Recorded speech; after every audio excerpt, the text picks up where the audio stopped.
फिलहाल मैं शुरुआत करूंगा एक सेंटेंस से। मैंने आपको एक सेंटेंस दिया था, मैं आपको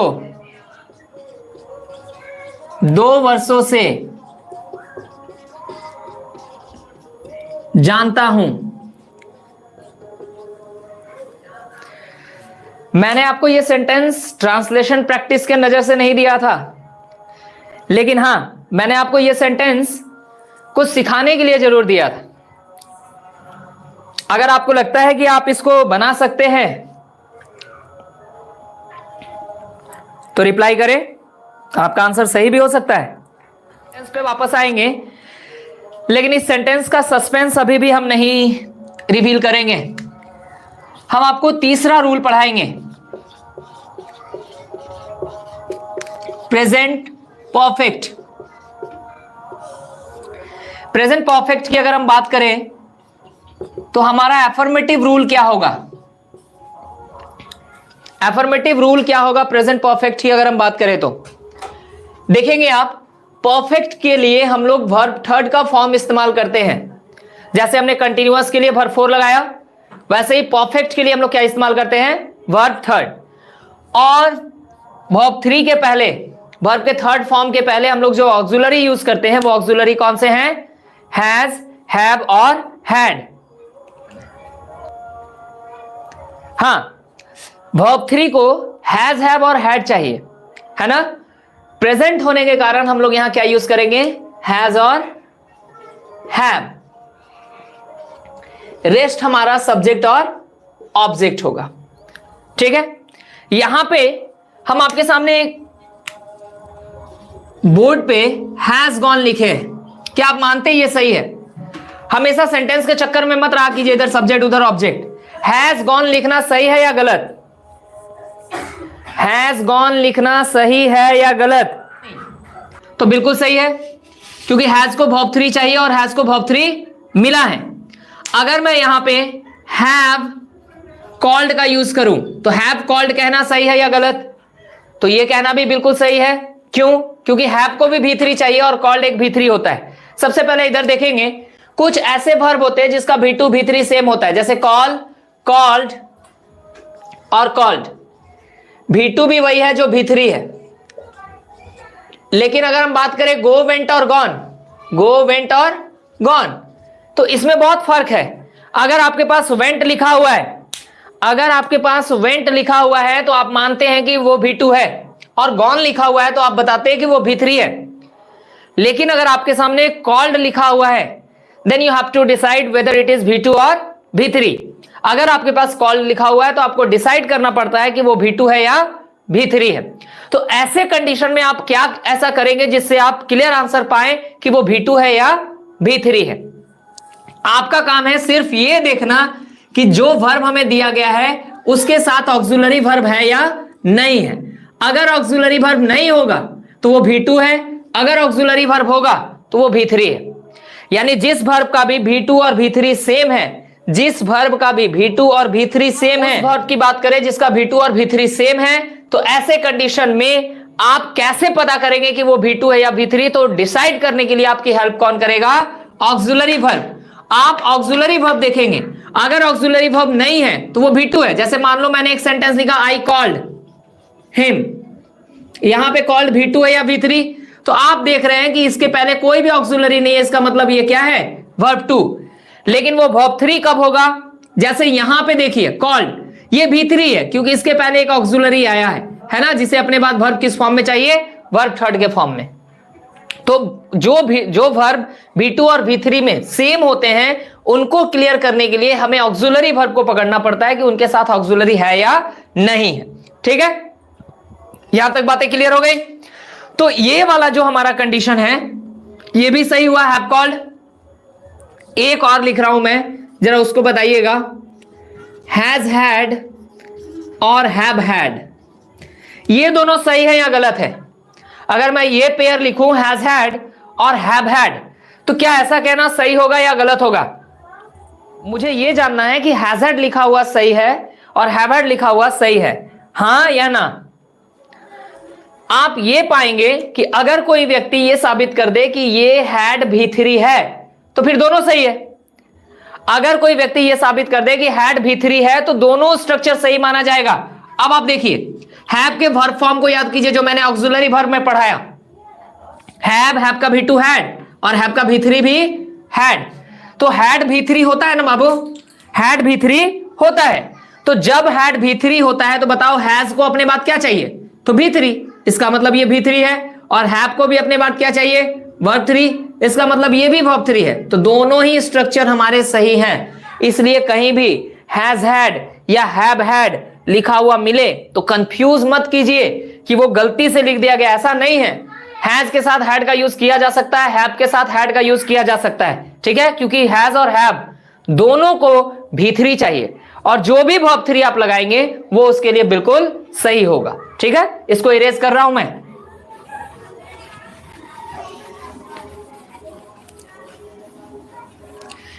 देखिए, प्रेजेंट परफेक्ट का हम लोग यूज कहां करेंगे, प्रेजेंट परफेक्ट का यूज हम लोग कहां करेंगे, जैसे मैं बोलूंगा they have bought a car, they have bought a car. अगर मैं इस सेंटेंस को देखूं they have bought a car, तो यहां हमने प्रेजेंट परफेक्ट का यूज किया। कैसे यूज किया, हैव के साथ वर्ब 3, हैव के साथ वर्ब 3, और जैसे ही हैव के साथ वर्ब 3 आया तो हमने माना कि ये क्या है, प्रेजेंट परफेक्ट है। अब बताइए ये प्रेजेंट परफेक्ट है तो हमने यहां प्रेजेंट परफेक्ट का इस्तेमाल क्यों किया, तो देखिए कोई काम, अगर कोई ऐसा सेंटेंस आए जो प्रेजेंट में तुरंत कंप्लीट हो, प्रेजेंट परफेक्ट का मतलब क्या होता है, इस परफेक्ट का मतलब होता है कंप्लीट होना, परफेक्ट का मतलब क्या होता है, कंप्लीट होना। अगर कोई काम प्रेजेंट में कंप्लीट हुआ है तो आप उसको प्रेजेंट परफेक्ट में बनाएंगे। अगर कोई काम परफेक्ट में प्रेजेंट में कंप्लीट हुआ है तो आप उसको प्रेजेंट परफेक्ट में बनाएंगे। जैसे मैंने they have bought a car को बनाया, मतलब मैंने ये माना कि ये काम प्रेजेंट में तुरंत कंप्लीट हुआ है, इमीडिएटली इन प्रेजेंट, प्रेजेंट में तुरंत कंप्लीट हुआ है। अगर कोई काम अभी अभी प्रेजेंट में कंप्लीट हुआ है तो आप उसके लिए क्या यूज करेंगे, प्रेजेंट परफेक्ट। दूसरी बात देखिए, अगर मैं बोलूं you have visited Kashmir, you have visited Kashmir, अगर सेंटेंस की बात की जाए तो देखिए ऐसा हो सकता है कि कश्मीर आप बहुत पहले गए हो, लेकिन क्या सेंटेंस से आपको पता चल रहा है आप कब गए हैं। ऐसा हो सकता है कि कश्मीर आप बहुत पहले गए हो, लेकिन क्या सेंटेंस से पता चल पा रहा है कि आप कब गए हैं, नहीं, सेंटेंस से कहीं से भी पता नहीं चल पा रहा है कि आप कश्मीर कब गए हैं। तो अगर कोई काम आप पास्ट में किए हैं, अगर कोई काम आप पास्ट में किए हैं लेकिन उसका टाइम आप मेंशन नहीं करते हैं, अगर कोई काम आप पास्ट में किए हैं लेकिन उसका टाइम आप मेंशन नहीं करते हैं तो उसको भी आप प्रेजेंट परफेक्ट में बना सकते हैं, उसको भी आप प्रेजेंट परफेक्ट में बना सकते हैं। अगर कोई काम आप पास्ट में किए हैं लेकिन आप उसका टाइम मेंशन नहीं कर रहे, जैसे इस एग्जांपल में मैं एक टाइम मेंशन करके आपको दिखाता हूं, यू हैव विजिटेड कश्मीर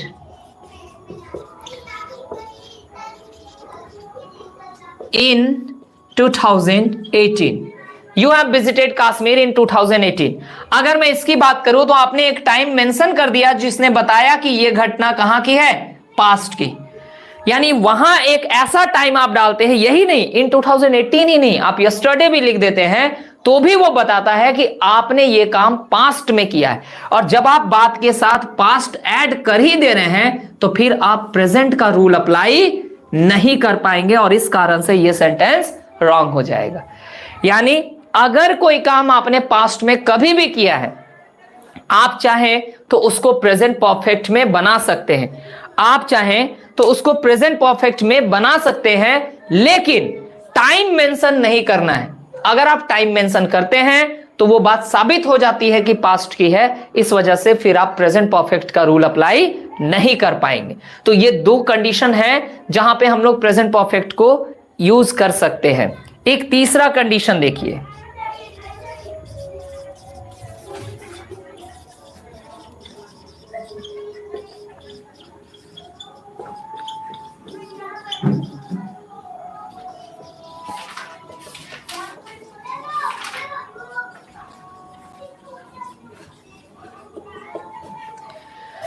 ध्यान से देखिए, मैंने लिखा already, always, never, seldom, just, occasionally, etcetera.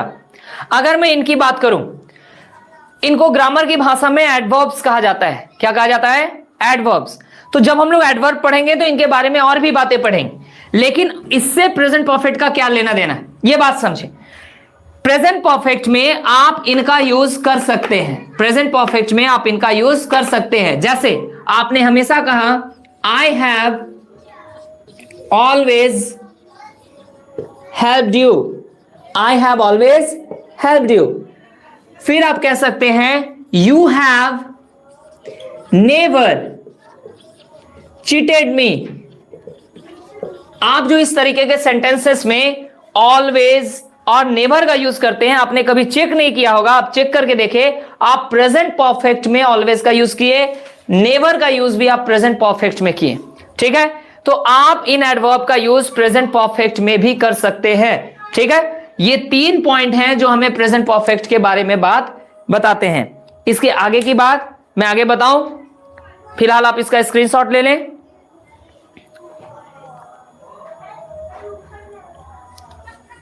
चलिए अगले पॉइंट पे आता हूं मैं। वो एक फिक्स्ड एक्सप्रेशन है, ध्यान देके देखिए तो, दिस, दैट या फिर इट के साथ इज के साथ द के बाद फर्स्ट, सेकेंड, थर्ड वगैरह जो भी है ना। दूसरा जो स्ट्रक्चर है वो है दिस, दैट, इट के साथ इज के बाद दी ओनली, ये पैटर्न हुआ। And the final pattern is this, that और इट के साथ is plus the end superlative degree. Superlative degree क्या होता है? जैसे आप बोलते हैं गुड, बेटर, बेस्ट, तो बेस्ट क्या हुआ? सुपरलेटिव डिग्री हुआ, है ना। अगर मैं बोलूं टॉल, टॉलर, टॉलेस्ट, तो टॉलेस्ट क्या हुआ? सुपरलेटिव डिग्री हुआ। अगर मैं बोलूं beautiful, more beautiful and most beautiful, तो मोस्ट ब्यूटीफुल क्या हुआ? Superlative degree. अगर ये 3 पैटर्न आपको मिलते हैं, अगर कोई सेंटेंस इन 3 पैटर्न से स्टार्ट होता है, तो आप उसके साथ जो रूल लगाएंगे वो रूल कौन सा होना चाहिए? Present perfect. वो रूल प्रेजेंट परफेक्ट होना चाहिए, ठीक है। अब एक बात का ध्यान देंगे, अगर हम एग्जांपल लिखें और एक सेंटेंस आपको दें, this is the first time in my life, this is the first time in my life that I joined such a seminar. अब गौर करके देखिए सेंटेंस पे, this is the first time in my life that I joined such a seminar. अगर आप यहां से यहां तक देखें तो दिस इज द फर्स्ट मिल गया आपको, this is the first, this is the second, this is the third. अगर ये पैटर्न मिलता है तो आप वहां कौन से रूल का इस्तेमाल करेंगे? Present perfect. और प्रेजेंट परफेक्ट का मतलब क्या हुआ? This is the first time in my life that I joined such a seminar. अगर मैं इनकी बात करूं तो यहां पे this is the first time ऐसा स्ट्रक्चर यूज हो चुका है। So the rule we have to follow that is present perfect. और प्रेजेंट परफेक्ट फॉलो करने के लिए हमें क्या लिखना होगा? हैज प्लस V3 और हैव प्लस V3, ठीक है। तो सब्जेक्ट आई दिया गया है, तो आई के साथ हम क्या सेलेक्ट करेंगे? हैव। इस वजह से यहां हैव को एडजस्ट करेंगे। अब हमारा सेंटेंस बिल्कुल सही हो गया, जो रितिका जी ने आंसर दिया था, आई हैव ज्वाइंड, है ना। एक बात ध्यान देके देखो, ज्वाइंट जब तक था तब तक वो क्या था? V1, V2, V3। ज्वाइंट जब तक था तब तक वो क्या था? V1, V2 या V3?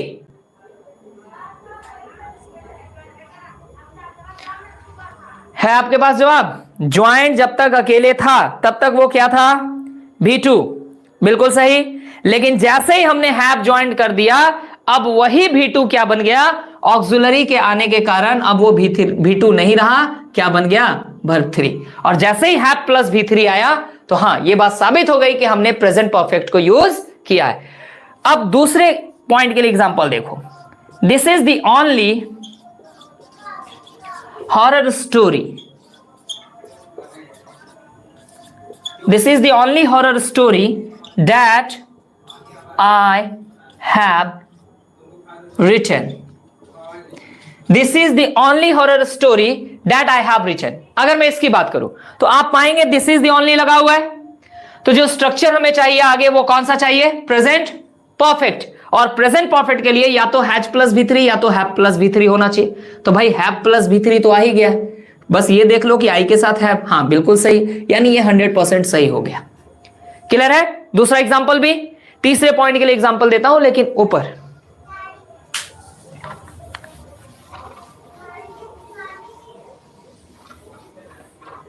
देखिए तीसरे पॉइंट के लिए एग्जांपल है, this is the best book that you bought. This is the best book that you bought. अब अगर आप गौर करें तो दिस इज द बेस्ट में बेस्ट क्या है? Superlative degree, superlative degree. अब अगर ये स्ट्रक्चर फॉलो किया गया, ये वाला लास्ट वाला, तो यहां भी हमें कौन सा रूल चाहिए? Present perfect. और प्रेजेंट परफेक्ट के लिए हमें हैज प्लस V3 और हैव प्लस V3 चाहिए। तो आप सब्जेक्ट के साथ उसका ऑक्सिलरी ऐड कर दें हैव, और जैसे ही आपने हैव को ऐड किया, ये बेचारा V2 अब क्या काम करेगा? वर्ब 3 का। तो करेक्ट सेंटेंस क्या हुआ? This is the best book that you have bought.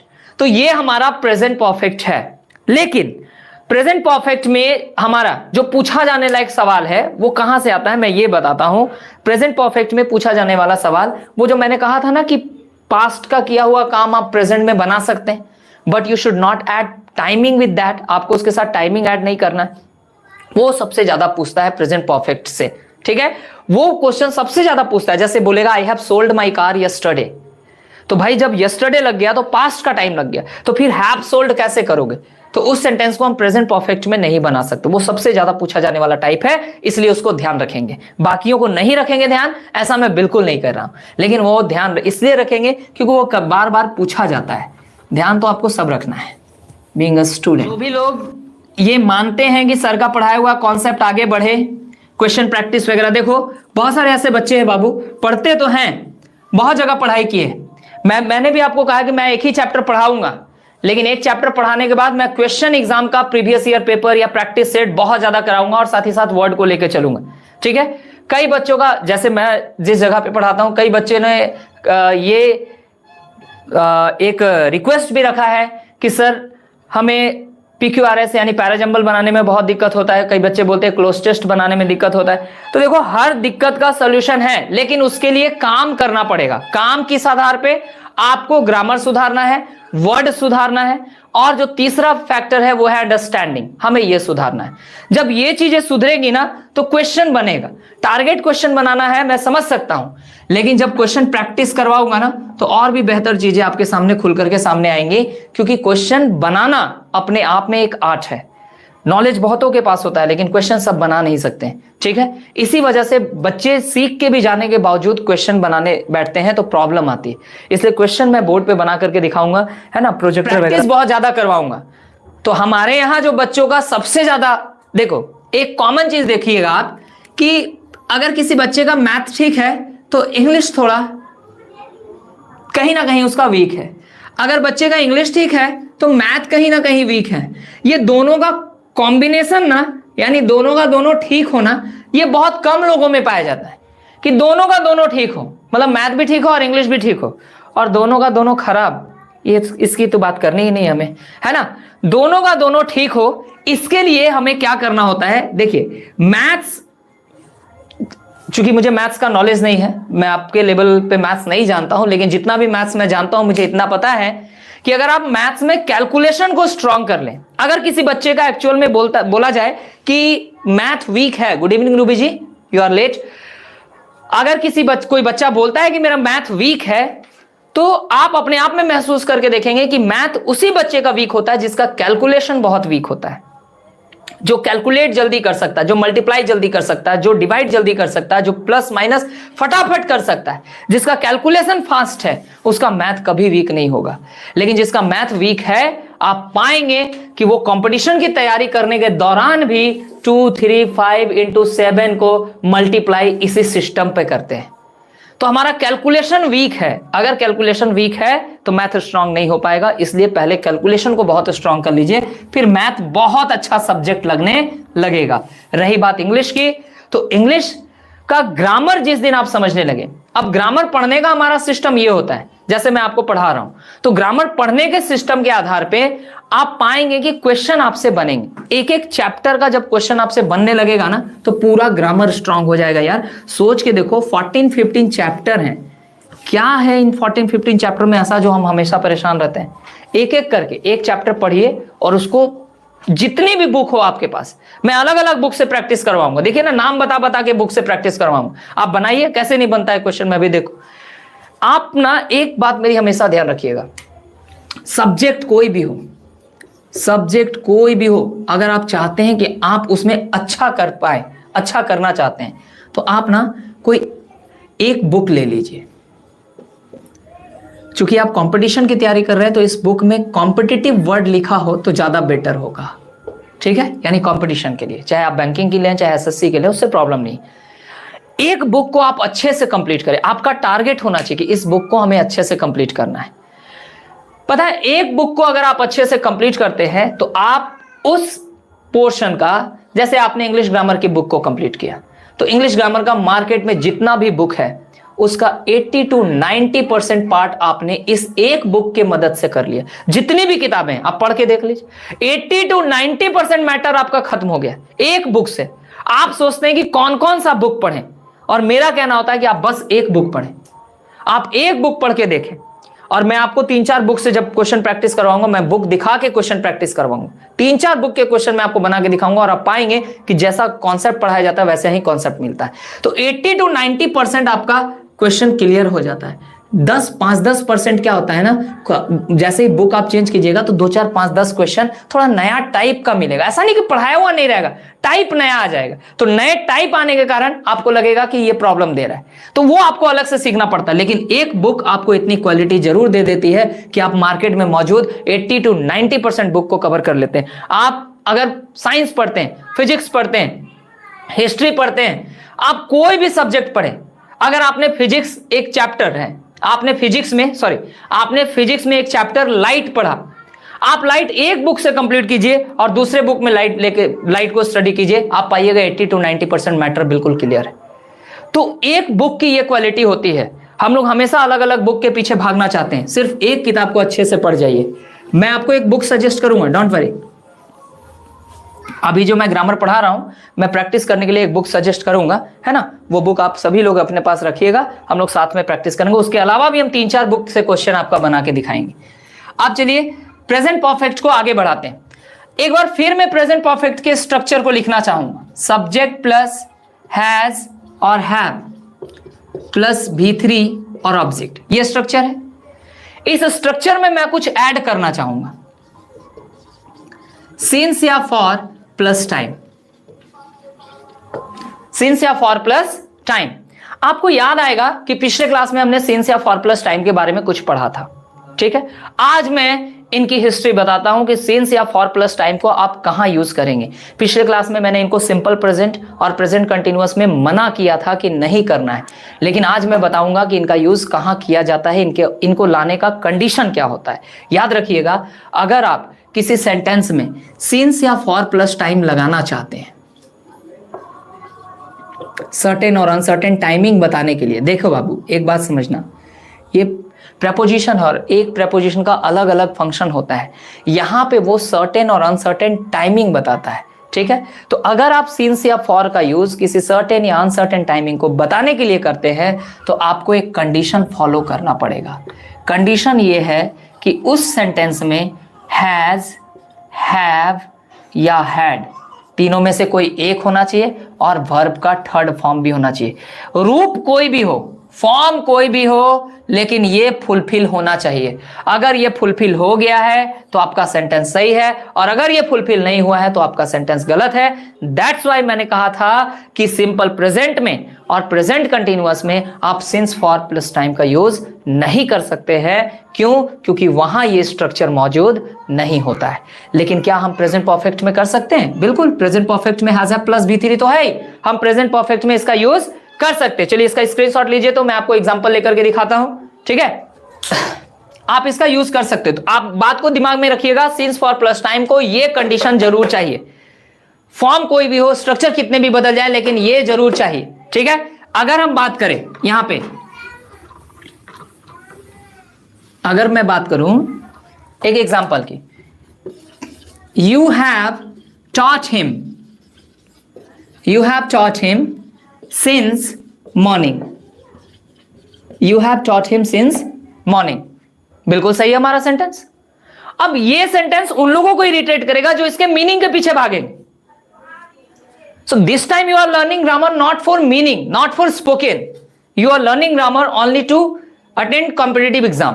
आप जो ग्रामर अभी सीख रहे हैं कॉम्पिटिटिव एग्जाम को अटेंड करने के लिए सीख रहे हैं, तो वहां मीनिंग से कोई लेना देना नहीं है। ग्रामेटिकल क्वेश्चन को सॉल्व करने के लिए कॉन्सेप्ट से लेना देना। आपने सिंस प्लस टाइमिंग लगाया। सबसे पहला आपका जो व्यू होना चाहिए वो ये होना चाहिए कि इस टाइमिंग के साथ सिंस लगेगा या नहीं। बिल्कुल लगेगा, पिछले क्लास में ही हमने देखा है ना। दूसरा बात कि सिंस प्लस टाइम के साथ हमें जो अभी एक कंडीशन बताया गया कि has have had plus V3 चाहिए, तो बिल्कुल वो चीज भी तो मौजूद ही है। That's why our sentence is 100% correct. हमारा सेंटेंस बिल्कुल सही है। आप एक सेंटेंस में आपके सामने और लिखता हूं, आई have known you for 2 years। अब आप इस सेंटेंस को चेक करके देखें, आई have known you for 2 years। For के साथ 2 years बिल्कुल सही है, हाँ जी, 2 years के साथ फॉर का ही यूज करेंगे, ठीक है। अब फॉर प्लस टाइमिंग को क्या चाहिए, तो हैव प्लस V3, तो हैव प्लस V3 भी मिल चुका है, इसलिए ये बिल्कुल सही है। आपके इस सेंटेंस का यही फॉर्म है। तो 2 बच्चों ने जो जवाब दिया था शुरुआत में वो बिल्कुल सही आंसर था, ठीक है, वो बिल्कुल सही था। अब आप गौर करके देखें कि इस सेंटेंस को जनरली लोग क्या बनाना चाहते हैं, I know you for 2 years, ये बनाना चाहते हैं, जो बिल्कुल गलत है। ऐसा क्यों? क्योंकि लोग ट्रांसलेशन को फॉलो कर रहे हैं, कॉन्सेप्ट को नहीं।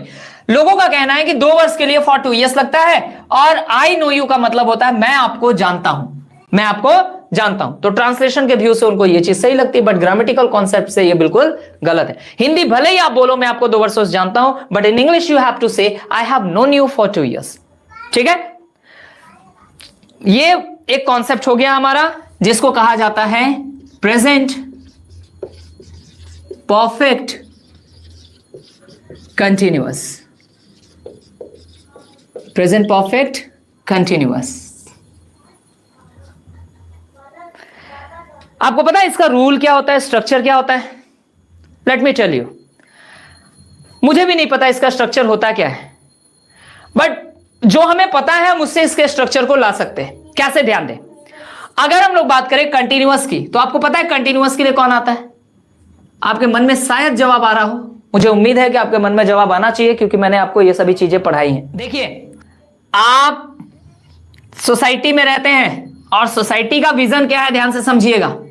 कभी भी कोई आदमी आपकी गलती बताए ना, तो आप इरिटेट मत हुआ कीजिए कि ये सिर्फ और सिर्फ हम में गलतियां ढूंढता है। अरे भाई, ऐसे लोग ही समाज के प्यूरिफायर्स हैं। ध्यान दीजिए, अगर आप एक पेंटिंग बनाते हैं, क्योंकि मुझे पेंटिंग बनाना आता नहीं है, फिर भी मैंने बना दिया, पता नहीं क्या, जो भी आप बना लीजिए अपने हिसाब से।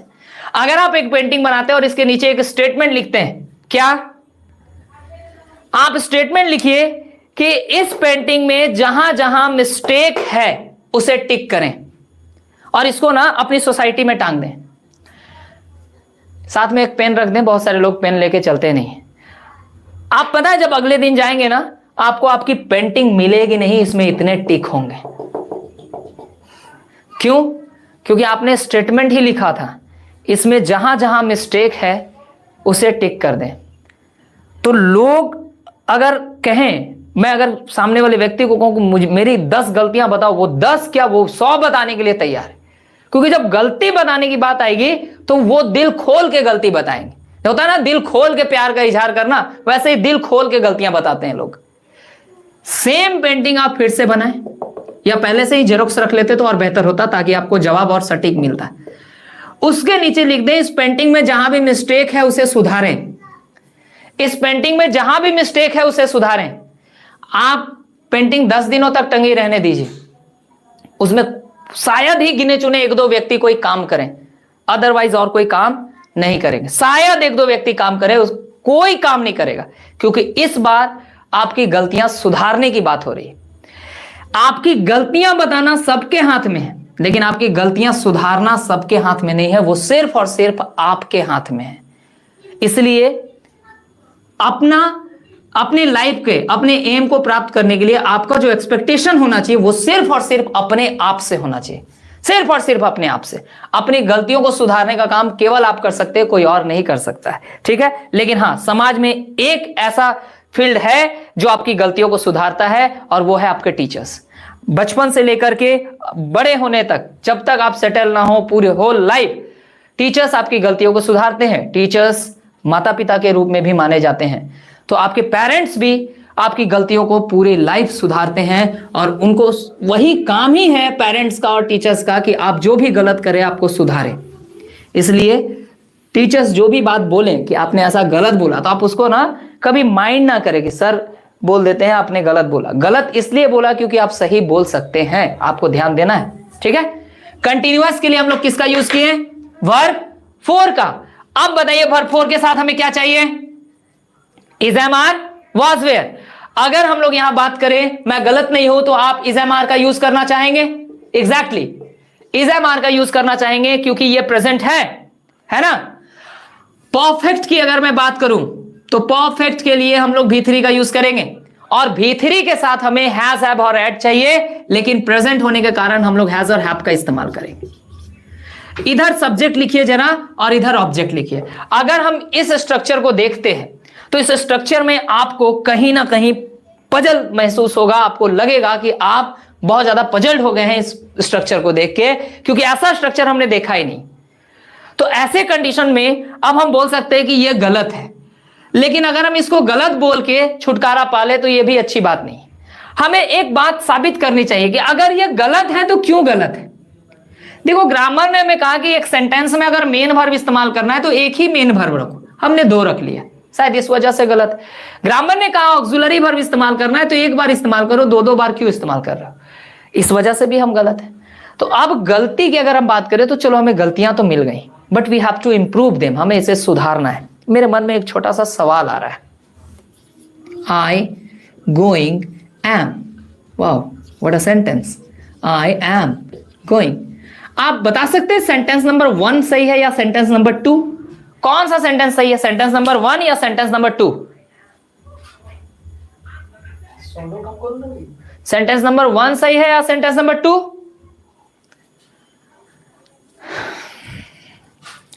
भाई मेरा साउंड अगर मुझे सुनाई दे रहा है बहुत इरिटेटिंग लग रहा है, पता नहीं बच्चे कैसे बर्दाश्त कर रहे हैं। चलो अगर मैं बोलूं, अरे आंसर बिल्कुल सही आ रहा है, क्या बात है, टिमसी जी, रितिका जी, बिल्कुल सही जवाब है, 2 वाला सही है। अरे वाह, इतने हार्ड क्वेश्चन का जवाब आपने इतने इजी वे में दे दिया, सम्राट जी बहुत बहुत धन्यवाद। अब मुझे एक बात बताइएगा, ये सही है ये गलत है? चलिए मैं आपकी बात से सहमत हूं, ये गलत क्यों है जरा बताइएगा, और ग्रामेटिकल वर्ड्स में बताइएगा, ग्रामेटिकल टर्मिनोलॉजी में बताइएगा। गोइंग एक मेन वर्ब है, मॉडल वर्ब नहीं समझेंगे, मेन वर्ब है, ठीक है। मैं यहां पे लिख देता हूं 4 ताकि आपको पता चले। देखो जब भी एमपी लिखो ना, जब भी मेन वर्ब लिखो तो वहां पे जिस रूप में आया, V1 के रूप में आया तो 1 लिख दो, 2 के रूप में आया 2 लिख दो, 3 के रूप में आया 3 लिख, आपको ना क्लियर रहेगा कि आप मेन वर्ब लिखें, क्योंकि ग्रामर में एमपी का मतलब मॉडल वर्ब भी होता है, ठीक है। अब अगर मैं बात करूं, ये मेन वर्ब है और ये ऑक्सिलरी वर्ब है, तो ग्रामर कहता है कि अगर आप ऑक्सिलरी वर्ब का यूज करते हैं तो मेन वर्ब के पहले किया कीजिए, बस इसी वजह से ये सेंटेंस गलत है। अगर आप मेन ऑक्सिलरी वर्ब का यूज करते हैं तो मेन वर्ब से पहले किया कीजिए, ठीक है भाई। चलिए आपकी इस बात से मैं भी सहमत हूं, यानी हमने यहां से एक और बात आज सीख ली कि ऑक्सिलरी वर्ब जो होता है वो मेन वर्ब से पहले होता है। शायद ये बात हमने ऑक्सिलरी वर्ब में भी सीखी थी, लेकिन जो बच्चे उस समय नहीं थे वो आज ध्यान दें। अब एक बात बताइए, ये मेन वर्ब है, हाँ या ना? बिल्कुल सही, P3 मेन वर्ब हुआ। मेन वर्ब के पहले ऑक्सिलरी वर्ब आया, ये सही है या गलत? मेन वर्ब के पहले ऑक्सिलरी वर्ब आया तो ये सही ही होगा ना। अभी तो आपने कहा कि मेन वर्ब के पहले ऑक्सिलरी वर्ब आना चाहिए सर, अगर ऑक्सिलरी आता है तो चलिए ये बिल्कुल सही है। लेकिन अगर ये मेन वर्ब है तो ये भी तो ऑक्सिलरी वर्ब है, तो क्या इस बार ऑक्सिलरी वर्ब मेन वर्ब से पहले आया? नहीं, इस मेन वर्ब के बाद आया, यानी ये क्या हो रहा है? गलत। बिल्कुल वैसे ही जैसे आपने कहा था आई गोइंग एम गलत है, मेन वर्ब के बाद ऑक्सिलरी वर्ब आया इसलिए ये गलत है। लेकिन जरा वर्ब 4 से पूछिए तो वर्ब 4 कहेगा यार क्यों हमको तंग कर रहे हो, मैं मेन वर्ब हूं, वो ऑक्सिलरी वर्ब है और वो मेरे से पहले है, इसका मतलब वो बिल्कुल सही है। तो अब आप एक बात समझ करके देखें, सर मेरा नेट स्लो है, तो पंकज विश्वकर्मा जी ऐसे कमेंट का रिप्लाई हम आपको नहीं दे सकते हैं अभी, ठीक है।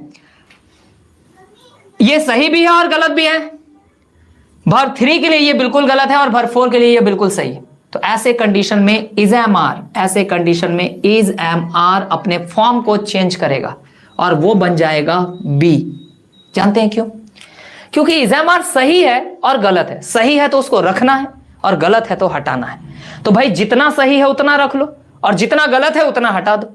तो इज एम आर या वॉज वेयर को लेकर के ग्रामर में कभी भी टेंशन हो, is am are was were को लेकर के ग्रामर में कभी भी टेंशन हो कि उसको रखना भी है हटाना भी है या उससे प्रॉब्लम थोड़ा हो रहा है, तो उसको हटा करके आप क्या लगा सकते हैं? बी। क्योंकि आपको अच्छी तरह से याद होगा, मैंने ऑक्सिलरी वर्ब में पढ़ाया, is am are was were, इन ऑक्सिलरीज को जन्म ही कौन देता है? बी। तो बी के अंदर इनकी क्वालिटी छुपी होती है। अब आप पाएंगे यहां बी आ गया। वर्ब 4 का कहना है कि भाई मेरे पहले बी है, ऑक्सिलरी वर्ब भाग गया, लेकिन वर्ब 3 पहचानता है कि बी के अंदर ऑक्सिलरी वर्ब है, इसलिए हमको भी कोई प्रॉब्लम नहीं है। अब हमारे पास दो वर्ब है, वर्ब 3 और वर्ब 4। प्रेजेंट परफेक्ट कंटीन्यूअस का मेन वर्ब एक्चुअल में कौन होता है? वर्ब 4। तो जब वो फिक्स है कि वही मेन वर्ब होगा तो आपको V3 को हटाना पड़ेगा, क्योंकि एक सेंटेंस में दो दो मेन वर्ब नहीं रह सकता है।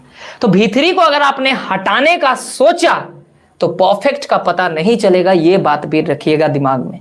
यानी आप V3 को हटा भी नहीं सकते हैं। तो ऐसे कंडीशन में हम V3 को B के साथ जोड़ के छिपा देते हैं और B और वर्ब 3 जब जुड़ता है तो क्या बनता है? बिन। तो हमारा जो स्ट्रक्चर तैयार हुआ, आपको पता है कौन सा स्ट्रक्चर तैयार हुआ? ऊपर लिखूंगा मैं स्ट्रक्चर। एफर्मेटिव रूल हमारा कौन सा तैयार हुआ? सब्जेक्ट प्लस हैज और have plus been plus verb 4 and object. यहां तक स्ट्रक्चर हमारा मिल गया, क्योंकि हैज हैव को अपने बाद V3 चाहिए और बिन एक V3 होता है। वर्ब 4 को अपने पहले ऑक्सिलरी चाहिए इज एम आर, बिन में बी है और be is am are was were को अपने अंदर रखता है। तो चलिए ये रूल हमारा हो गया प्रेजेंट परफेक्ट कंटीन्यूअस का, लेकिन प्रेजेंट परफेक्ट कंटीन्यूअस के रूल को कंप्लीट करता है सिंस फॉर प्लस टाइम। अभी मैंने बताया था कि सिंस या फॉर प्लस टाइम उसी रूल में उसी सेंटेंस में आ सकता है जहां has have had plus V3 हो। तो आप परेशान ना हो, हैज हैव प्लस V3 यहां है या नहीं है। मैंने वहां कहा था ना कि किसी भी फॉर्म में हो, किसी भी रूप में हो, लेकिन अगर आपने सिंस या फॉर प्लस टाइम लगाया है तो वहां has have had plus V3 होना चाहिए, चाहे डायरेक्ट फॉर्म में हो चाहे इनडायरेक्ट फॉर्म में हो, लेकिन होना चाहिए। तो यहां इनडायरेक्ट फॉर्म में आ गया हैज हैव के साथ बिन, क्योंकि ये बिन एक V3 होता है। तो यहां पे भी हम सिंस या फॉर प्लस टाइम का इस्तेमाल करते हैं। और अगर मैं गलत नहीं हूं तो आपने बचपन से प्रेजेंट परफेक्ट कंटीन्यूअस में ही सिंस फॉर प्लस टाइम को यूज किया है, प्रेजेंट परफेक्ट में बहुत कम लोगों ने किया होगा। ठीक है, चलिए मैं अब आपको एक एग्जांपल देता हूं प्रेजेंट परफेक्ट कंटीन्यूअस में हम कैसे सेंटेंस को यूज करते हैं। सिंपली समझिएगा, अगर कोई काम सिर्फ कंटिन्यू है, अगर कोई काम प्रेजेंट में कंटिन्यू है, अगर कोई काम प्रेजेंट में कंटिन्यू है तो उसके लिए हम प्रेजेंट कंटिन्यूअस का इस्तेमाल करते हैं। अगर कोई काम प्रेजेंट में कंटिन्यू है तो हम लोग उसके लिए प्रेजेंट कंटिन्यूअस का इस्तेमाल करते हैं। जैसे आई एम टीचिंग यू, बिल्कुल सही, I am teaching you, I am teaching you, क्योंकि यहां हमें सिर्फ इतना ही पता चला कि काम प्रेजेंट में कंटिन्यू है। लेकिन अगर आपको कभी पता चले कि काम किसी टाइम से शुरू होके, मतलब सर्टेन और अनसर्टेन टाइम से शुरू होके अभी भी कंटिन्यू है, तो वो प्रेजेंट कंटिन्यूअस नहीं होगा। जैसे मान लो मैंने कहा I am teaching you for an our, I am teaching you for an hour. तो अब आपको क्या पता चला कि आपका काम 1 घंटे पहले शुरू हुआ और अभी भी चल रहा है। तो अगर कोई काम किसी समय से शुरू होके अभी भी जारी है, किसी समय से शुरू होके अभी भी जारी है, that will be present perfect continuous. क्या माना जाएगा? Present perfect continuous. और इस वजह से आप यहां एम का यूज नहीं करके किसका यूज करेंगे? हैव बीन का। ठीक है, हमारा काम आसान हो गया। अब एक बात सोचिएगा, प्रेजेंट कंटिन्यूअस और प्रेजेंट परफेक्ट कंटिन्यूअस में यही सबसे बड़ा फर्क है कि प्रेजेंट कंटिन्यूअस में आप काम को कंटिन्यू दिखाते हैं, लेकिन प्रेजेंट परफेक्ट कंटिन्यूअस में आप यह बताना चाहते हैं कि काम किसी समय से शुरू होके अभी तक कंटिन्यू है। अच्छा एक बात सोचना, मैं आपसे एक सवाल पूछता हूं, for how long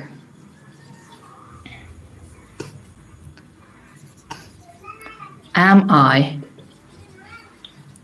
teaching you. मेरे मन में एक सवाल आया, for how long, for how long का मतलब कब से।